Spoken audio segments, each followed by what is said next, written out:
Hi, everyone. I'm John Kraska, Executive Director for EveryLibrary and the EveryLibrary Institute.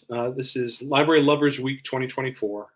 It's a pleasure to be here with you and with our panelists to have a conversation about libraries, yes, but also about the culture of reading, more importantly. The work that we do here at EveryLibrary is very much politically active. We spend a lot of time working on problems that are happening around libraries, whether it's censorship or book bans in local communities or in school districts.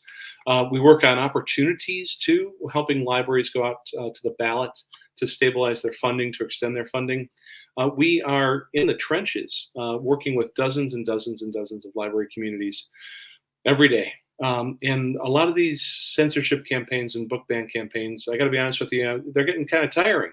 Now we're fighting the good fight. We're winning when we can get into the mix. But I wanted to spend a little time during Library Lovers Week, and it's my prerogative as the executive director to do this, to just talk about reading a little bit, talk about creativity a little bit, talk about the culture of writing and the culture of learning through libraries. And we were very fortunate today to have these wonderful authors get together with us and to be able to share this conversation. I want to spend a little time showing them off to you.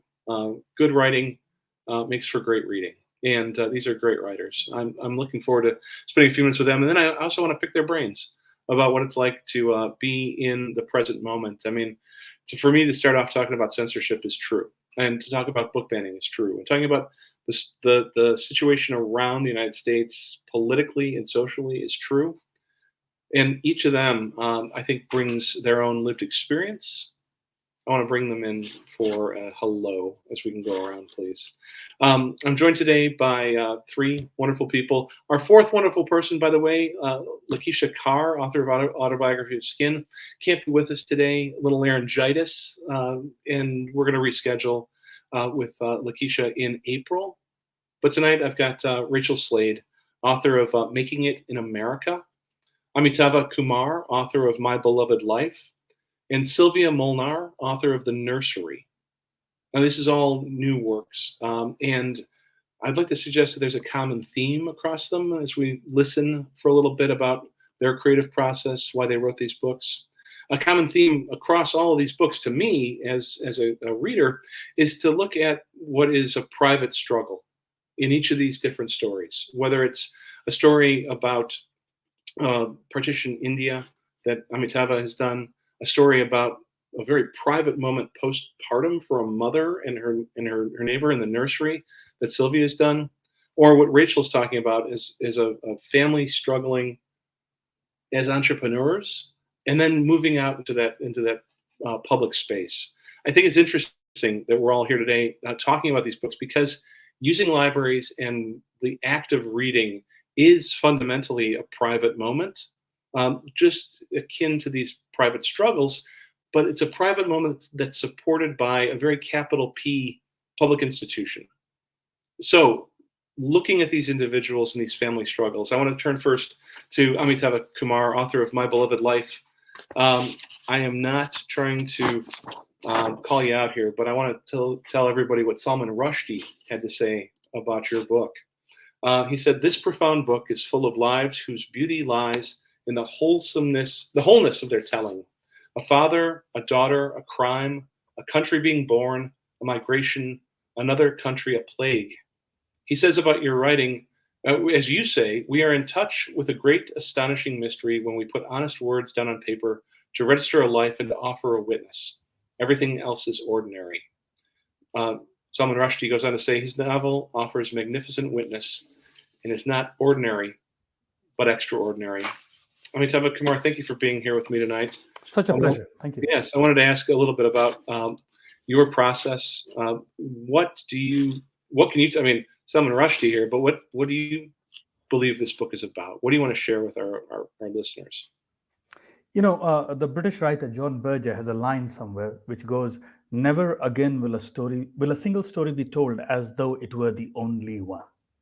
In other words, he wants another story to be put next to the one that is being told, and another and another. How do we imagine multitudes, or how do we imagine many stories? That sort of a thing. So in my book, I first thought of the story of a man born in the 1930s in a small town in India, the same town where George Orwell was born. Did you know, John, that George Orwell, the English writer, was born in a small town in India? I knew that, but only because I'm an armchair hobbyist. Okay, very good, very good. So, or maybe you've been to a library and read that somewhere. Yeah, perhaps, yes. Yes. So, I so there's that man born in that town. But then I thought, what would be the story of someone from another gender, maybe his daughter, and that set me off on another path. So there are these two stories that connect with each other, and to follow your cue, they are almost a private search, but for a public accounting of how these people belong to larger entities called nations, or institutions called journalism, or an educational place, and what is the role that libraries do play in their lives. You mentioned as we were corresponding on our way into this event tonight that libraries are mentioned in many pages of your book, and the culture of libraries in India is very robust. Yes, unfortunately, I skipped classes to go to a library and thereby became a writer, but which is not something I recommend. But yes, a government library introduced me to writers who made my own town and the streets of the city familiar to me, gave me a language to describe them. But also the the American library in New Delhi, for example, gave me the pleasure of experiencing liquid soap that I had never experienced before in the bathroom, and air conditioning. It was great, a wonderful refuge to be in that library and to be reading. So, what was your hope for a reader, for folks who are reading your book? What's your hope for a takeaway? It is that of is every life, is even an ordinary life, not something worth recording? How to record a life, and how to extend it further than we had imagined. How do you talk to the living, and how do you remain faithful to the dead?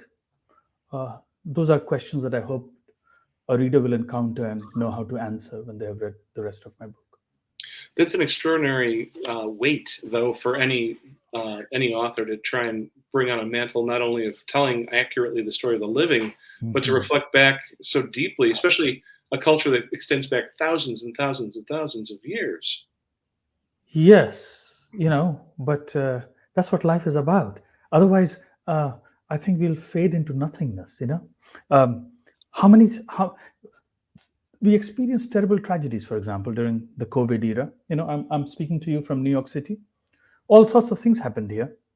How do we keep a mental record, and how do we keep a public record of all that our lives were supposed to be at that time, and what we experienced, what day to day felt like, and how it changed? And I think that emphasis in my book on how to record a life and how to then reflect on it, I think is useful for any one of us living through our difficult times. That's really fantastic. I mean, the conversations that you're hoping to bring about amongst readers, I mean, it's intercultural, but it's also across time, and I would hope that there's a forum and a venue for that. Do you enjoy talking to readers across social media? How do you like to interact with your readers? I think some people are much better at social media, because you write a book, it's 400 pages, and a tweet is 140 characters or whatever it is these days. I don't know. So it's a little difference in the length of, but I do. I often get people writing, what they're called DMs, and they will offer me some suggestions or some corrections often, and sometimes some manuscripts to read. But at other times, just at readings, I enjoy that the most. And what I enjoy about readings the most, because I'm a teacher, I teach at Vassar College, what I enjoy the most is old students whom I have not seen for years, and who I believe must have gotten tired of hearing me in the classes, when they show up again for my readings. And I want to embrace them all and say, oh my God, let me buy you a drink. That's fantastic. Amitava, thank you for. Let me put you on pause for a moment while we turn to one of our other colleagues. Again, folks, it's My Beloved Life. Rachel, can I pull you off of mute here? Absolutely. Hi. Hi. And thank you, Amitava. That was fascinating. I'm really looking forward to reading your book. Mm-hmm. Rachel, your book is very different setting than Partition India. I mean, making it in America, if I may. And I love the treatment on the dust jacket and everything. This is a fantastic looking book. Not to suggest yours isn't otherwise, but my color palette. So Making it in America is, as our colleagues at Booklist say, a story of rebellious entrepreneurship. It's one of hope, determination, and the American spirit. When we were getting together just now to come into the green room here, you looked at my mug and you said, "Is this thing where was this made? You know, what's the country of origin?" We don't know. We don't know. But I'm pretty sure with the vendors how it's supposed to go. What's your motivation for this book? So ever since I was a little girl, I was one of those obnoxious people who was always like looking at tags, looking at labels, turning mugs over, trying to figure out where things were from. I can't explain why, except that I was trained as an architect. I'm very much into making culture, how things are made, how things are produced, but also who makes them. Mm-hmm. And why this object looks this way, is part of our culture, like who we are, but also it speaks a lot to the making. And so it's just been an obsession of mine since I was a kid. And I wrote a book about shipping in 2018 that was a bestseller. And that got me thinking about, really examining what happened to American manufacturing, what happened to us, how we lost manufacturing over the past couple of decades, very much in my lifetime. Mm-hmm. And then how profoundly that has impacted us culturally, politically, economically. And so this was an ambitious book because I wanted to fold in lots of history. I actually have a little bit of India in there as well. I wanted to, span across, global trade, but also then very much focus the story on one young couple that is trying to manufacture ethically in Maine. Mm-hmm. And it's hard. It's really hard. And I wanted to understand why it was hard and what motivated them, who worked for them, who was making these things, why they were making these things, the whole kit and caboodle. Follow them. And through their struggle, tell the story of manufacturing across the globe, across history, and then, right now, 2023. It's interesting, the political conversations that we have at EveryLibrary are about this, how do we tax ourselves to fund the common good? How do we choose to I mean, it's almost like the civic form follows function conversations, How do we want to build the structure of our society?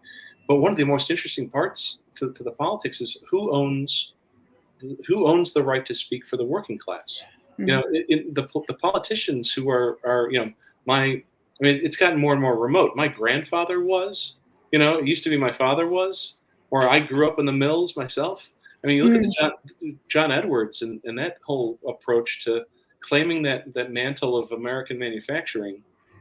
And yet these people up in Maine, this couple that you're profiling, how are they doing? Like what's the line of goods that they're making? How's it going? Yeah. So, well, first of all, to your point, who speaks for the working person? Yeah. There's a lot of labor history in my book, and maybe people don't know, but back in the 60s, 33% of Americans were members of a labor union. Mm-hmm. And the labor unions did so much more than just negotiate for a better salary. For many people, especially new Americans, they provided language classes. They taught people how to bank. Many immigrants are still unbanked. They taught them the political landscape and who to vote for, and they were a source of a really powerful source of cultural and political and economic information. Mm-hmm. And as unions were destroyed, we lost that connection. So then there was this void, and we've seen what happens. I actually blame the shift in political culture in part to the loss of unions, the loss of this glue that was holding a lot of society together, working class and otherwise. And I'm very heartened by the revival. A lot of kids, they want to be unionized now, which is amazing. Mm-hmm. But in terms of the young couple up in Maine, they're still struggling. It's very difficult. They make apparel. Apparel is like lowest common denominator stuff. It was one of the first manufacturing sectors to be offshored after NAFTA, which was the free trade organization. So that went long ago.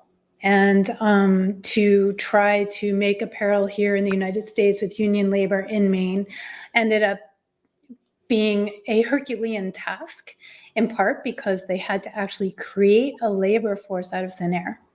And so most of their labor force is actually new Americans. So we see all these folks coming, we're hearing a lot about what's happening in New York City with migrants here in Boston, talking about these issues.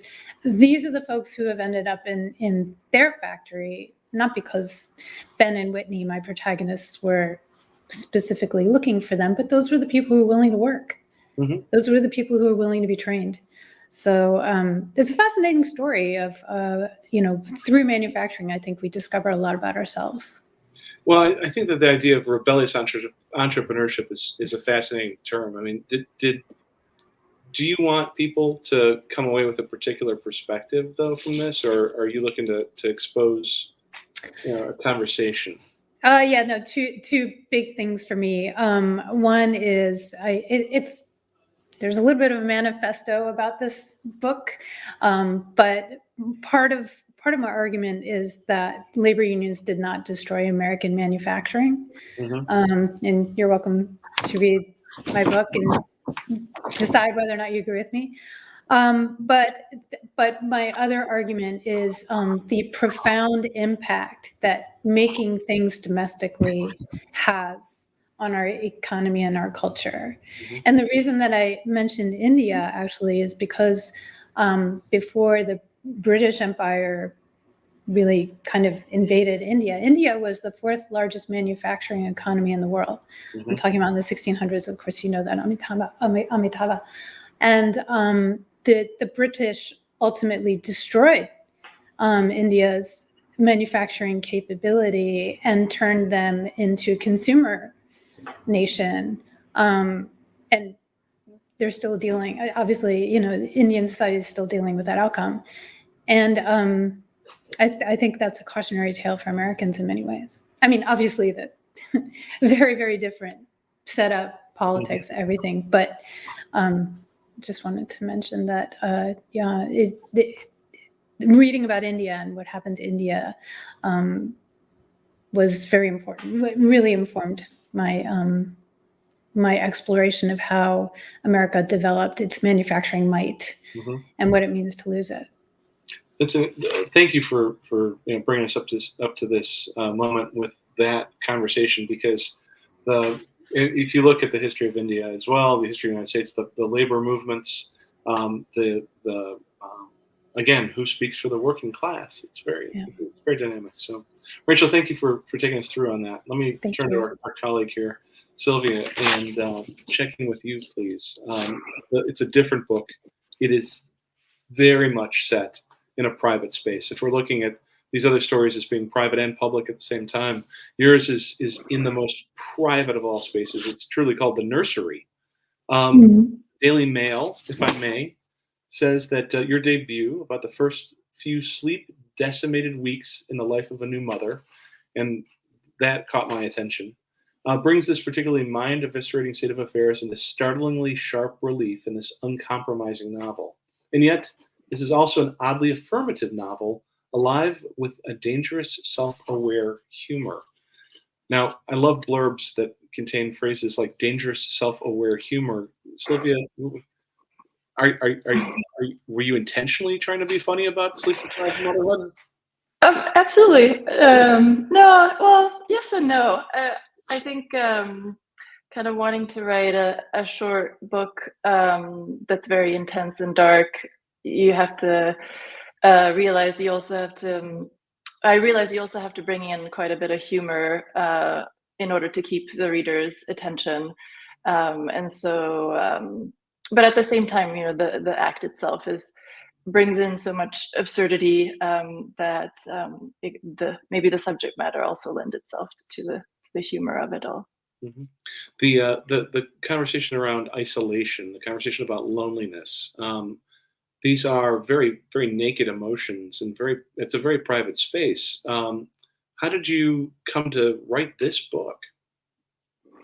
Yeah, well, kind of mentioning the pandemic again, I started writing it a few years before the pandemic, right after I had my first child. And I was very interested and fascinated by, particularly in the US, like how fraught the themes around motherhood, or even the concept of motherhood or mothering is. And to me, I really wanted to sort of unravel what this act does to a woman's psyche.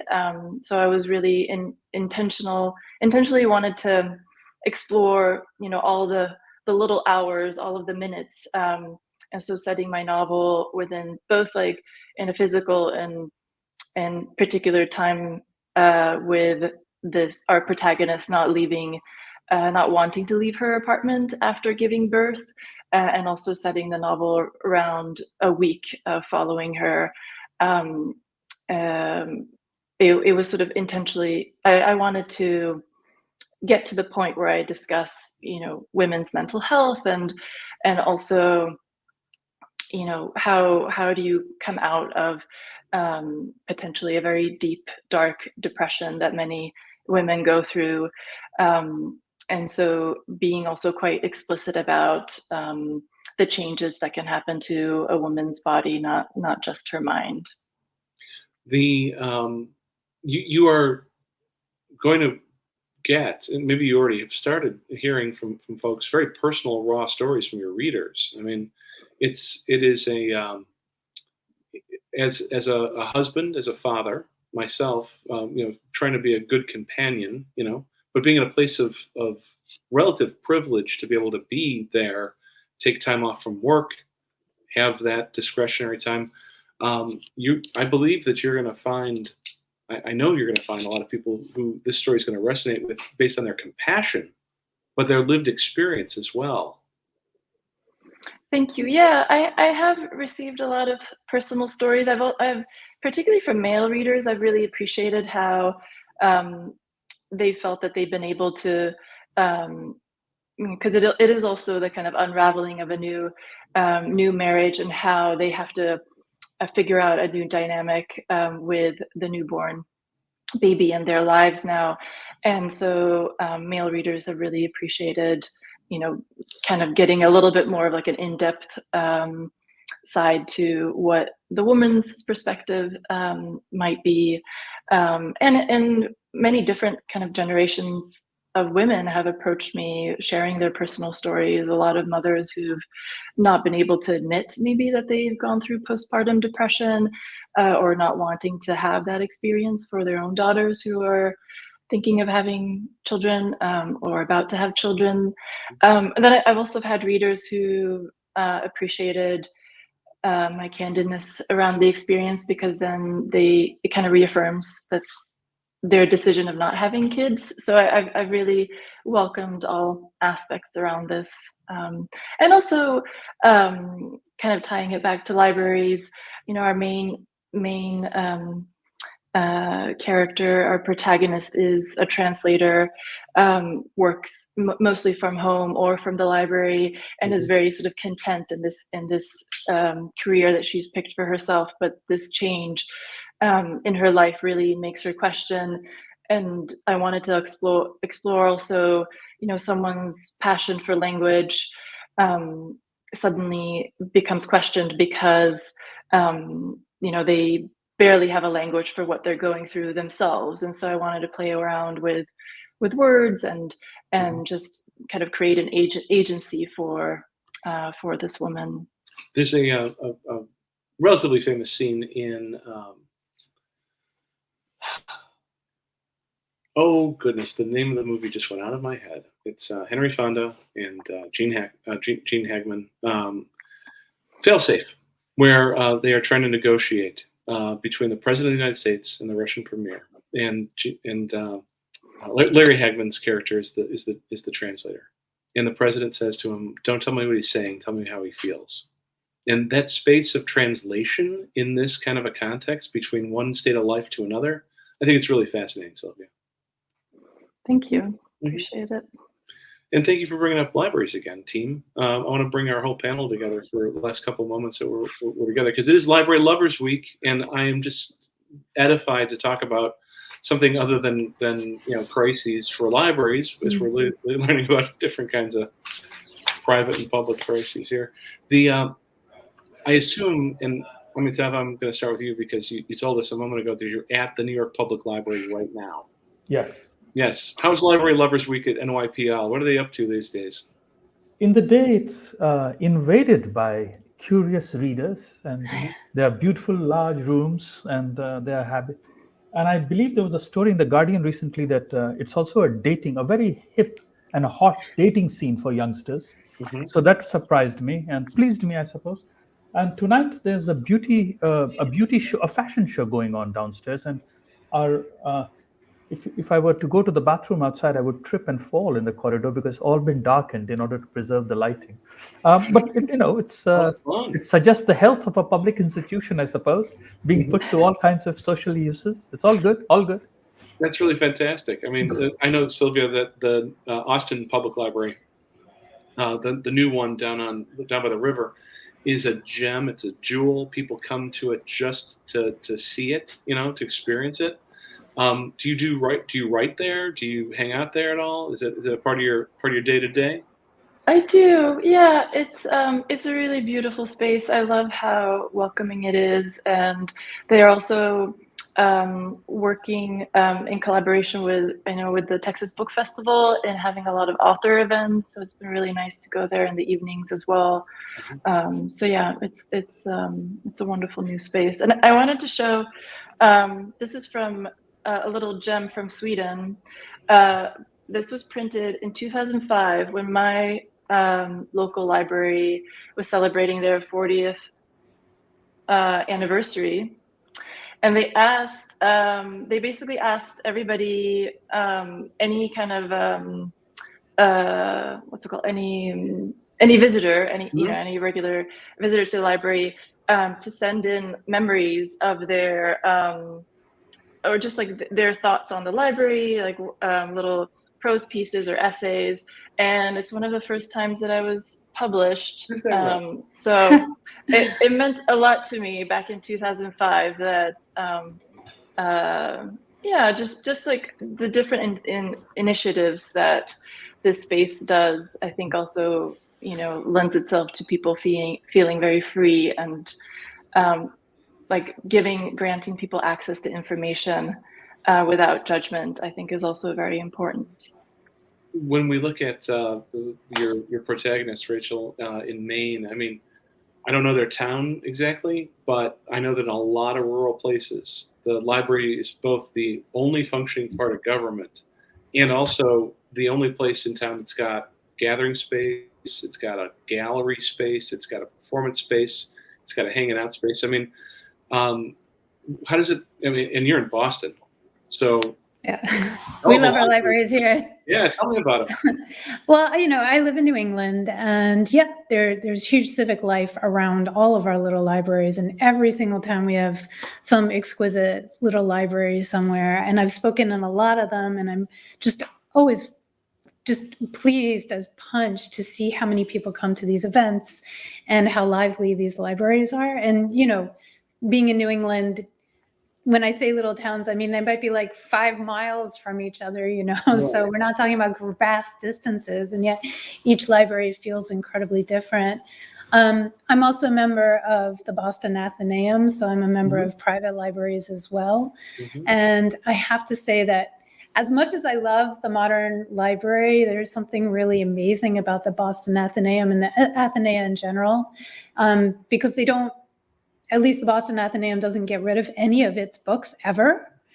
And so they have a collection going. I mean, their books are even go back to the 1500s, but you can pull a book off a shelf that hasn't been checked out since 1890, and it'll still have the card in the back, and you can see who pulled it out and the date. I mean, to be able to connect to history that way, it's one thing to be able to see the material, and they have just crazy stuff there, but then to be able to connect to the borrowers who are gone obviously. It's a whole, right? It's a whole different story. And I really miss that. And so I'm going to ask librarians, bring back the cards in the back of the book. Cards. Well, you know, a lot of school libraries, you know, you look for your older cousin, your older sibling, you know, that person you had a crush on who was an upper class person, you know. Yeah, right. I mean, the idea that this book, you know, you're not the first person to touch it, you're not the first person to read it or check it out, and then to study the people who have been there before. I mean, it just, you know, it makes you feel like you have a partner in your exploration. And writing is such a, as we all know, it can be so solitary. And so I can be alone in the library, surrounded by people who are not there in body, but in spirit. And I can see their names and appreciate them. And we can have this little mind meld that we were both interested in some obscure tome that was written in, like, you know, 1890. It's fun. That's really fun. Cool. Love libraries, obviously. So one of the surveys that we support on our nonprofit side, not our political side, is called the Freckle Report. It is the question that the survey asks of the American public is, where did you get that book? And the answer is very interesting. During the pandemic, the percentage of people who got the book that they're reading right now went up from 19% to 24% for the library. And it's holding. I mean, the library has got a fairly significant market share right now. And I'm also wondering what it's like to be writing for an audience that's post-pandemic. I mean, reading habits have changed. The format's changed. I mean, I have your hard copies here. Thank you. You know, but what's it like to be writing for an audience in that kind of post-pandemic space? And Szilvia, let me start with you, because you know you were very deliberate with your book Nursery about that transitional moment. Yes, and it's maybe a little tricky for me to answer, because I remember finishing the book like a week before my second child was born, and so I'm in a whole new phase of not knowing where to find time. So maybe we can have another conversation where once I figure out how to carve out my time again. Yeah, I'll let you know about that. That'll be delightful. Thank you. So, let me ask you then a corollary kind of question. The culture of reading in the States, the culture of reading internationally, and that conversation about how do we interact with print? Yeah, you know, what happened during the pandemic was also that there was what was called an infodemic, a spread of fake news. In my country of origin, in India, WhatsApp was a particular purveyor of fake news. And I wrote a book in response to it called A Time Outside This Time. And right now, when I think of books, I think about books as those that in some ways, even where fiction is able to confront the fiction called fake news. How do we, for example, challenge conspiracy theories? Through a more deliberate and contemplative act of reading, where we do not simply like and forward something we see on our phones, but instead we go to the source, we go to the libraries, we look at books, and we look at further things that can include us in some ways. One quick thing I wanted to say in response to something else that was being talked about earlier was, can we also make a plug for libraries in jails, for example? Yes, sir. You know, because one of the things that I'm always thinking of in repressive societies is where prisoners, for political reasons or others, are thrown, and then they find so much of relief and a lifeblood, almost, you know, lifeline in books. And one quick thing there is the story I heard about Turkey, I think, was that a prisoner went to the jail library and asked for a particular book. And the guard there said, we don't have that book, but we have the author. And that's a quick step, you know. When you start banning books, you also start jailing authors, and you introduce a life that is more totalitarian and limited in its freedoms. So let's celebrate jail libraries too.